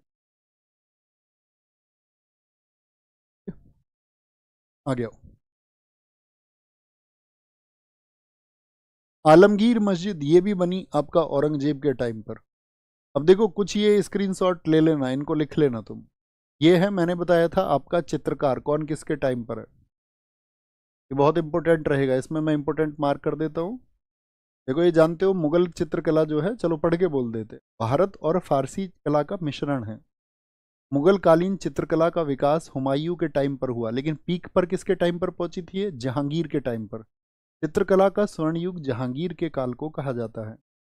तो कुछ चित्रकार कौन कौन से रहे जिन्होंने इसको बनाया युग को? अच्छा, बाबर के टाइम पे था एक बिहिजाद, को कहते पूर्व का राफेल, किस चित्रकार को कहा जाता है? हुमायूं के टाइम के चित्रकार ये रहे। मुगल चित्रकला चित्रशाला की सबसे जो अच्छी पेंटिंग मानी जाती है वो हमजा नामा को, हमजा नामा कहते हैं हुमायूं के मस्तिष्क की उपज है। इसका चित्रण ही किया इन दोनों व्यक्तियों ने। किसने बनाई थी ये पेंटिंग? मीर सैयद अली और ख्वाजा अब्दुल समद ने बनाई थी। आईने अकबरी में कितने चित्रकार बताए गए अकबर के टाइम पर? 17। अकबर के टाइम के रहे दसवंत और बसावन, एक दिन हमने प्रश्न भी करवाया था। दसवंत को अकबर ने अग्रणी कलाकार कहा और इसने मानसिक असंतुलन के कारण आत्महत्या कर ली थी, दिमाग का बैलेंस बिगड़ गया था। बहुत बढ़िया, एसएससी मोटिवेशन, बहुत स्वागत है, जीवन में और भी तरक्की करो। प्रमुख कृति तूतीनामा और रजमनामा किसकी हैं? दसवंत की हैं। बसावन अकबर के समय पहली बार भित्ति चित्रकारी की शुरुआत की थी इसने। भित्ति चित्रकारी होती है आपका, क्या बोलेंगे, जो आपका वॉल पेंटिंग्स होती है। जैसे आज वॉलपेपर आ गए हैं, वॉलपेपर, तो पहले तो वॉल पेंटिंग्स होती थी, वॉल पेंटिंग्स। अकबर ने अपने टाइम पर भित्ति चित्रकारी को बंद भी करवा दिया था। ये भी क्वेश्चन बने ना कि इसके समय पर हुई थी और वह कौन सा शासक है जिसने भित्ति चित्रकारी वॉल पेंटिंग्स को बंद करा दिया था? तो वो अकबर ही है, वो अकबर ही है। जहांगीर आगरा में चित्रशाला की स्थापना अगरजा के नेतृत्व में। इसके समय के चित्रकार देखिए, हमने लिखे थे कई सारे चित्रकार। फारूक बेग ने बनाई थी आदिल शाह की तस्वीर। बिशन दास को जहांगीर के द्वारा पेंटिंग के लिए फारस भेजा, कौन से चित्रकार को उसने फारस भेज दिया था? जहांगीर के समय कौन था जो पक्षी चित्रों का विशेषज्ञ था जिसको नादिरुल अस्त्र की उपाधि दी गई? ले रहे हैं भैया स्क्रीनशॉट, लिख लेंगे आराम से। हाँ जी भैया, एक स्लाइड और। ये साइबेरिया सारस पक्षी चित्रकार है, तो किसका, कौन से पक्षी का चित्र बनाया था? साइबेरिया सारस का। अरे थोड़ा तारीफ किया करो कंटेंट की। अबुल हसन व्यक्तिगत चित्र विशेषज्ञ था, जहांगीर द्वारा इसे नादिरुज्जमा की उपाधि दी गई। शाहजहां के टाइम के चित्रकार लिखे हुए। अनूप चिंतामणि बहुत पूछता है, कमीशन बहुत पूछता है इनको। औरंगजेब ने इस्लाम के विरोध में क्या कर दिया था? पेंटिंग्स को बंद करा दिया था। अब बताओ फटाफट से आंसर। ठीक है, इतनी तारीफ बहुत है तुम्हारी, थोड़ी सी आपकी ऊर्जा पहुंचती रहे हम तक, बस वही काफी है।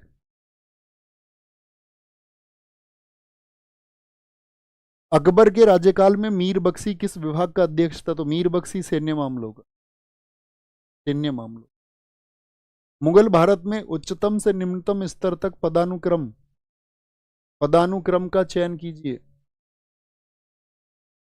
फौजदार के बाद में सूबेदार, क्या बोल रहा है उसने? हाईएस्ट टू लोएस्ट बोला है। सबसे निचला स्तर तो गांव में मुकद्दम हो गया, मुकद्दम से ऊपर अमीन होता था, अमीन से ऊपर होता था कहाँ पर आपका? फौजदार, और फौजदार से ऊपर सूबेदार। ऑप्शन डी एकदम से सही है। फौजदार से निचला पद थोड़ी है, सूबेदार तो बड़ा पद है, तो ये तो गलत हो जाएगा। ठीक है, क्या बोल देंगे? केवल डी सही है। मुगल शासन के संदर्भ में अवबाव की सबसे उपयुक्त परिभाषा निम्नलिखित में से कौन सी है? सीएचएसएल में ही पूछा गया। अब ढूंढो नोट्स। सीएचएसएल के लिए जो कुछ भी आपने पढ़ा, क्यों नहीं बना प्रश्न? कि अच्छे से पढ़ा ही नहीं, तो 10 क्लासेस में तुमको पढ़नी थी हिस्ट्री। भूमि पर मूल किराए के अतिरिक्त लगाए जाने वाला कर, क्या बोलेंगे? जो एडिशनल टैक्स होते थे। अधिकारी जिसे मुगल काल में विद्वानों की गुजारा भत्ता मदद मास प्रदान करने की जिम्मेदारी दी गई थी। मदद मास कौन देखता था? सद्र और सद्र, दोनों काम उसी के थे। अव्वाब, सद्र। दिल्ली सल्तनत के दौरान मुकद्दम या चौधरी पद का इस्तेमाल किन के लिए होता था? तो मुकद्दम या चौधरी का इस्तेमाल होता था आपका गांव के सरपंच के लिए। हाँ जी, गांव में प्रमुख व्यक्ति होते थे, विलेज सरपंच। लाहौर में बादशाही मस्जिद का निर्माण किसने कराया? बादशाही मस्जिद बनवाई है आपका औरंगजेब ने। नेक्स्ट, आगरा में ताजमहल का निर्माण किस वर्ष में पूरा हुआ? एमटीएस में पूछा गया। तो 1600 क्या बोला मैंने, 31 शुरू 22 वर्ष लग गए, लोग कहते हैं 20 वर्ष लगे थे। 1679 में निर्मित ताजमहल की प्रतिकृति किसको बोलते हैं? ताजमहल की प्रतिकृति यानी कि रेप्लिका ऑफ ताजमहल, या बोलें क्या उसका, वॉश्ड कॉपी ऑफ ताजमहल या ताज ऑफ साउथ। ताजमहल के सुलेखक जिन्होंने इसे 1648 में बनाया और पूरा किया, ताजमहल के लेखक जो ताजमहल पे ताजमहल लिख रहे थे, ताजमहल, वो कौन है आपका? अमानत खान सिराजी, जिन्होंने ताजमहल को लिखा। पुराना किला के विपरीत मस्जिद खैरुल मस्जिद, ये किसने बनवाई थी? ये बनवाई है महामनगा ने। आगरा का किला किस मुगल शासक ने बनवाया था? बताएं जी, आगरा का किला किसने बनवाया? भैया अकबर ने बनवाया था आगरा का किला। फतेहपुर सीकरी में प्रसिद्ध बुलंद दरवाजा जामी मस्जिद का कौन सा प्रवेश द्वार है? साउथ गेट है। कैसे में पूछा गया, अच्छा क्वेश्चन। पित्रादुरा की सजावट के साथ में इम्तियाज दौला का मकबरा कहाँ पर स्थित है? होमवर्क, और ये मैंडेटरी होमवर्क है, सभी को इसमें आंसर लिखना है। और क्योंकि अभी 2 दिन आपकी क्लास नहीं हो, तो आप अपना कोई भी सजेशन अगर लिखना हो आपको हमेशा, तो अपने सजेशन को आंसर 4 दिन दे दिया करो, और आंसर एंड सजेशन ये फ्राइडे को लिख दिया करो। मैं पढ़ लेता हूँ उसको, अच्छा लगता है, कोई भी सुझाव अच्छा होगा तो हम उसको बताएंगे, कोई दिक्कत कोई परेशानी, ठीक है। बाकी पढ़ाई अपनी करते रहे और आगे बढ़ते रहे, और बाकी बातें करते हैं हम नेक्स्ट डे। ओके, ख्याल रखिए अपना बहुत सारा, बाय बाय, टेक केयर, जय हिंद जय भारत। जिन चीज़ों के स्क्रीनशॉट दिए हैं नोट्स प्रॉपर बना लेना, ठीक है। Bye bye, bye bye.